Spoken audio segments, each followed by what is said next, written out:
Hi guys, it's Miss Hurd again. Today we're going to be reading part 1 of Jumanji, so I'm only going to be reading the first half of Jumanji, and then I'll make another video with the second half. This is Jumanji. Let's get started. Jumanji, written and illustrated by Chris Van Allsburg.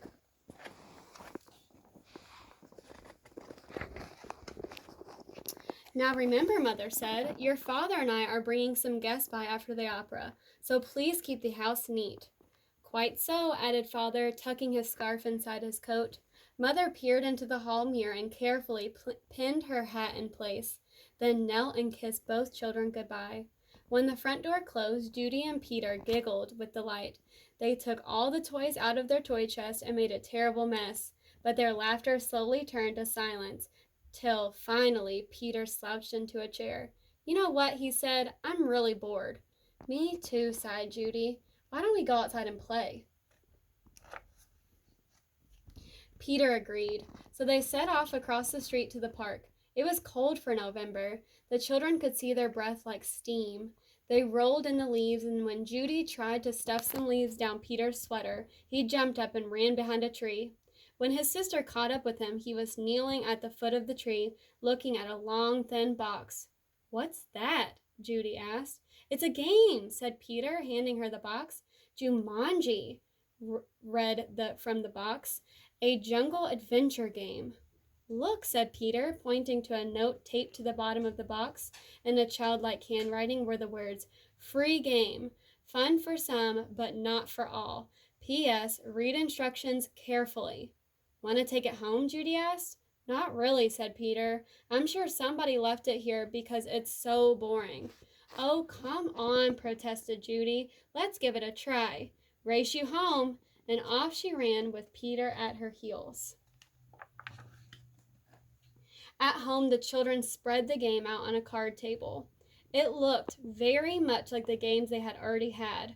There was a board that unfolded, revealing a path of colored squares. The squares had messages written on them. The path started in the deepest jungle and ended up in Jumanji, a city of golden buildings and towers. Peter began to shake the dice and play with the other pieces that were in the box. Put those down and listen, said Judy. I'm going to read the instructions. Jumanji, a young people's jungle adventure, especially designed for the bored and restless. A. Player selects piece and places it in the deepest jungle. B. Player rolls dice and moves piece along path through the dangers of the jungle. C. First player to reach Jumanji and yell the city's name aloud is the winner. Is that all? Asked Peter, sounding disappointed. No, said Judy. There's one more thing, and this is in capital letters. D. Very important. Once a game of Jumanji is started, it will not be over until one player reaches the Golden City. Mysterious. Oh, big deal, said Peter.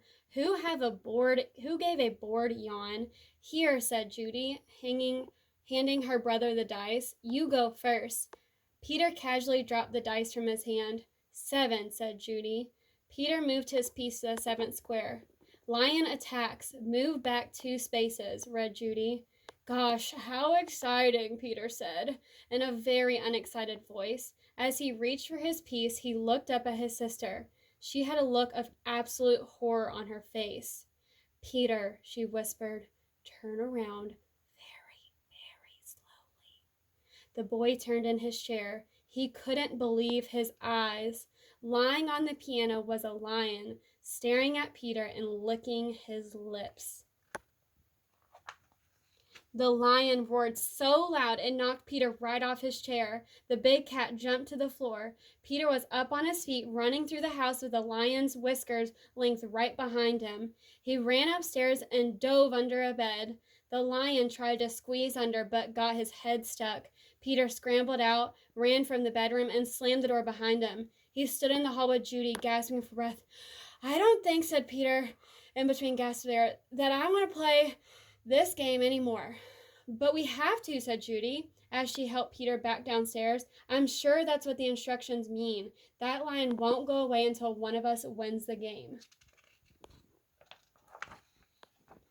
Peter stood next to the card table. Can't we just call the zoo and have him taken away? From upstairs came the sound of growling and clawing at the bedroom door. Or maybe we could wait till Father comes home.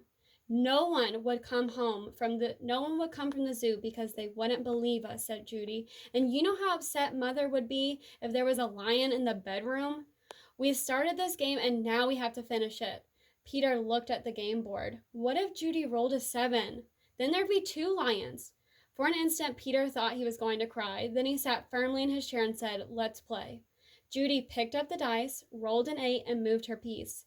Monkeys steal food. Miss 1 turn, she read. From the kitchen came the sounds of banging pots and falling jars. The children ran in to see a dozen monkeys tearing the room apart. "Oh boy," said Peter. "This would upset Mother even more than the lion." "Quick," said Judy, "back to the game." Peter took his turn. Thank heavens, he landed on a blank space. He rolled again. Monsoon season begins. Lose 1 turn.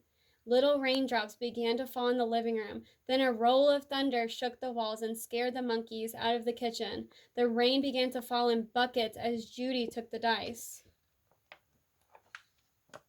Guide gets lost. Lose 1 turn.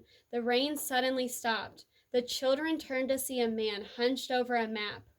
"Oh dear," I say. "Spot of bad luck now," he mumbled. "Perhaps a left turn here then. No, a right turn here. Yes, absolutely, I think a right turn, or maybe—" "Excuse me," said Judy, but the guide just ignored her. "Around here and then— No, over here and around this. Yes, good, but then— Judy shrugged her shoulders and handed the dice to Peter. So we're going to go ahead and stop there. That was part 1 of Jumanji. If you click on the second video of Jumanji, you can read part